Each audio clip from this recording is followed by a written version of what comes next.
my friends. I'm going to do a Dutch pour today, but first let me show you the dried results of the last two Dutch pours I did. People always ask to see that. Now, I prefer this in the vertical orientation, but so you can see the whole thing, I'll put it horizontally. That's the Christmas pour, and I've not yet varnished it, but a nice glow with the metallics in there. Well, they came out quite nice. And then the Valentine's pour. Again, I think I prefer it in the vertical orientation. I did go back and fix some of the hearts a little better after I turned off the filming. I've not yet varnished this one either, but it's got a nice shimmer with the silver. Yeah, came out pretty cute. So today I was inspired by the Pantone Color of the Year for 2022, which is, well, I think they call it Veri Peri, which is like a periwinkle color. I didn't try to match it exactly, but I got close, I think, with this blend of color. And I have a book that I use. Let me find it. It's the color mixing recipe book. I use it for both oil and acrylic. And when I want a color that I want to get exact, it's got recipes in here. For example, let's just point to this one. This is, well, this one is complicated. Let's point to this one. This is 14 parts white and 1 speck of phthalo blue, and you'll get that color. Now, this one, what I mean is complicated. It says 1 recipe number 109, so then you have to go to number 109 and make that, and 1 part recipe number 111, so you have to go here and make that, which is 12 parts white, 2 specks of phthalo blue. Anyway, it's really quite fun, and you can use it as a jumping off base to make other custom colors. So I kind of tried to match this one, but I made it a little bit lighter. I hope you can see this. So this is what I came up with, and this happens to be 10 parts white, 1 part cobalt violet, and a speck of permanent blue. I didn't have those exact colors, but I fudged it, and I think I came close enough anyway. So I got this book at a bookstore, used bookstore, but I think I've seen it on eBay. If you're interested, it's pretty neat. And in the very back, it's got a little acetate sheet where you can actually put your parts of color. Now this wouldn't work for, you know, mixing your acrylic fluid art thing, but you could actually use it for oil paints, because you use very little, or the way I paint, I use very little. And yeah, you can wipe it off and use it again. I've never used that, but it is there, color mixing grid, and it's great to see. It's got a lot of information besides color recipes. I recommend it. Well, my fingers aren't working. But anyway, it's a great little book packed with information about color theory and a lot of things. So, Color Mixing Recipe by William F. Powell, if you're interested. So, that's basically how we come up with this base coat. And then, this is a real experiment because this is not my usual recipe. I kind of mixed it up accidentally. This is 4 parts Floetrol and 1 part paint, and then it was too thick, so I added a little water, so I really can't tell you exactly. It's not my usual 5-3-2. I use 5 parts Floetrol, 3 parts paint, 2 parts water. So I did that for these 5-3-2. This is Sage Green, Pearl Sage Green by Arteza. Thought that'd be really pretty with this base coat. And then I mixed a color, kind of a blue-gray. I just thought that would be a nice, and this actually has all sorts of colors in it. I was going for something in the book there, but I stopped when I reached this color because I thought it was a nice complement to those. It's actually got burnt umber in it, a bit of red, cobalt blue, and a lot of white. So that's that. I wanted to get some other contrast in metallic, so I mixed up some silver.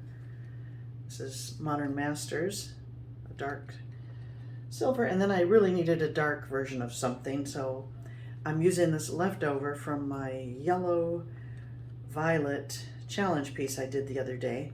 I mixed all the purples together, so I can't really tell you what's in there, but I like the colors, just what I wanted.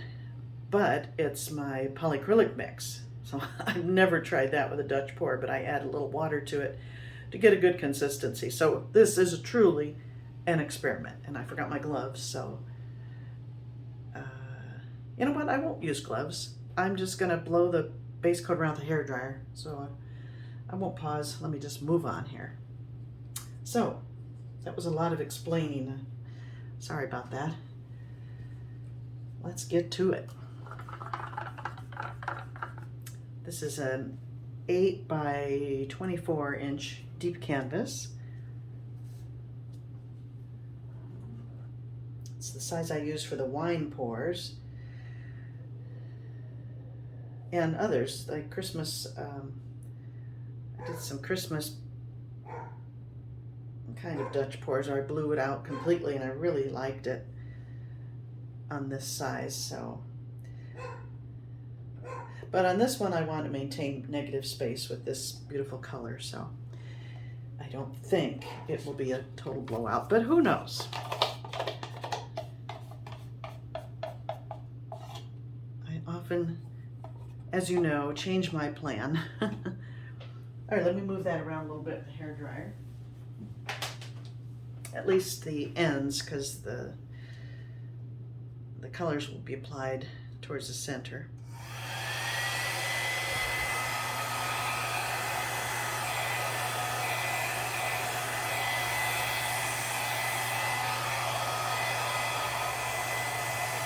I don't know if I made enough. Maybe the colors won't be just in the center.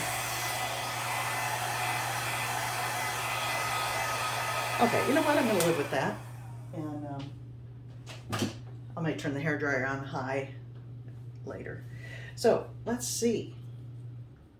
Let's start with this deep purple mix. And how do I want to do this?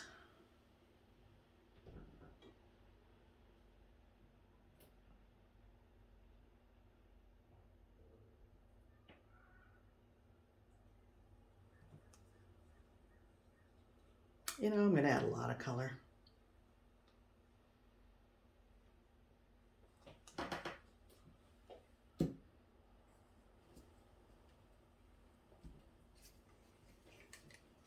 This silver.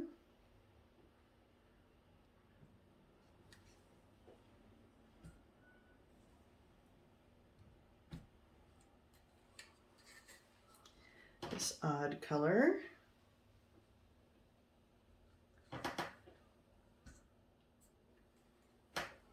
And the lovely sage green.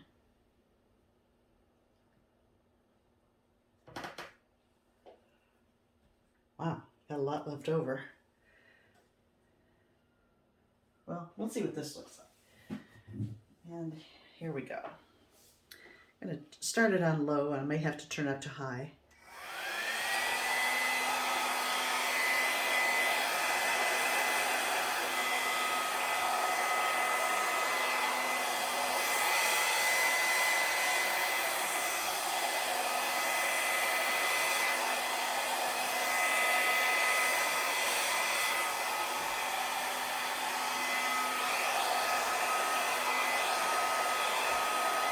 Well, my dark purple kind of got lost there, and I added the most of that. Isn't that funny?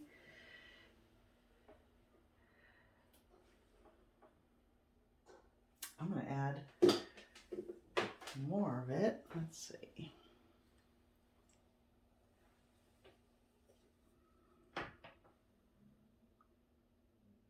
Yeah, maybe I'll use it up down here.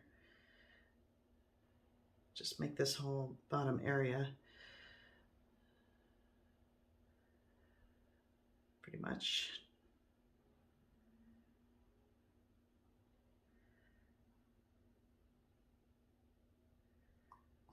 That color.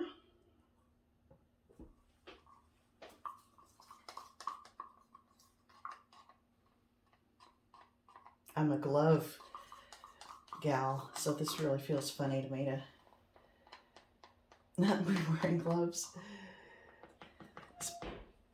Especially with certain mixes like the polyacrylic one, which is that purple. It's hard to get off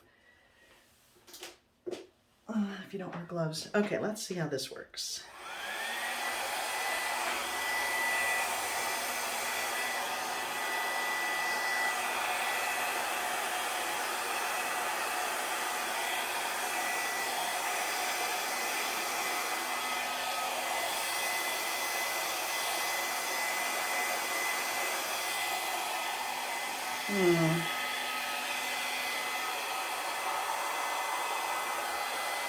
I don't like that.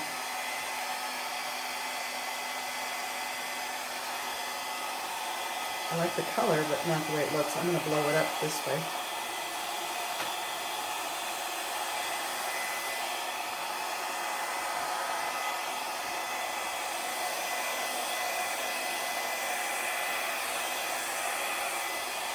I'm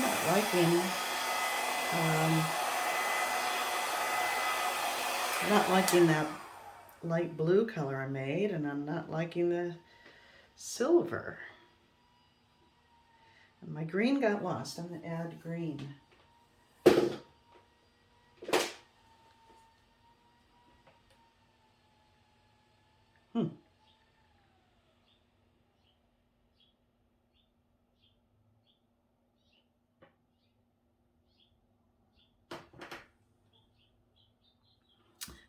Very disturbing.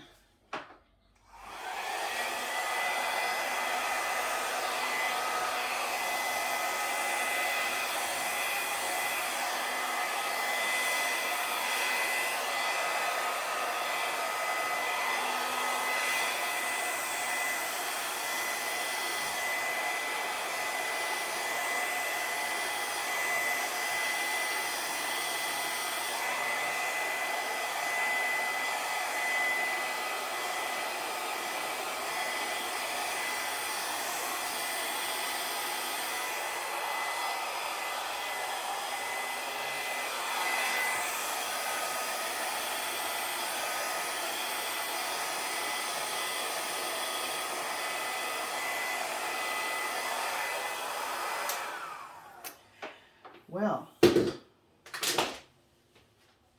not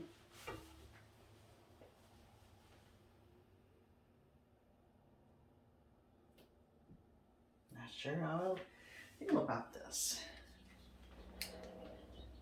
Well, my sides did not get covered, and I can't possibly mix that color again. So if I keep this, the sides are just going to have to be painted a solid color.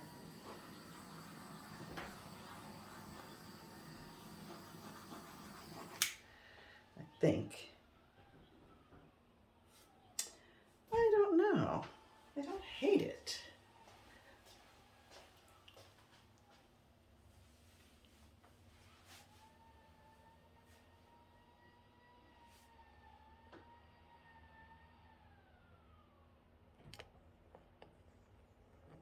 Let's look closer.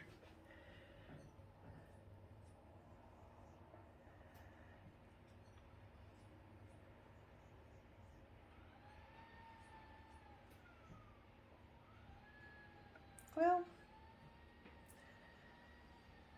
you know what? I think I do like it.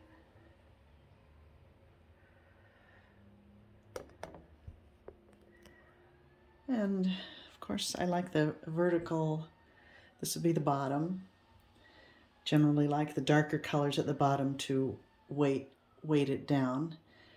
And yeah, it's kind of interesting.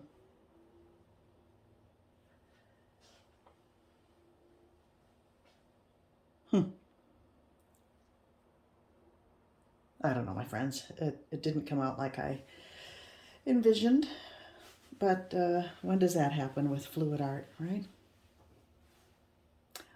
I'll let it dry and I'll show you, and we'll decide. Maybe it could be embellished with something. This might be, yeah, headed for embellishment when dry. Okay, my friends, thank you for joining me. See you next time.